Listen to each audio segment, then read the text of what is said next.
Hi, my name's Isaac Orchard and I'm in Year 12 at Suzanne Cory High School. My favourite thing about Suzanne Cory is the passion of the students around me.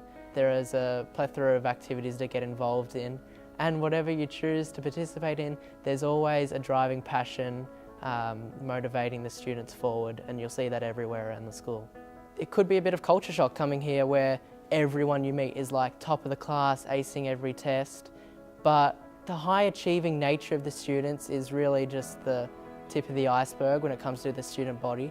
You don't see people as, oh, they beat me on a maths test. You see them as your friend, the person who was involved in that crazy good musical. You don't really think about that a whole lot.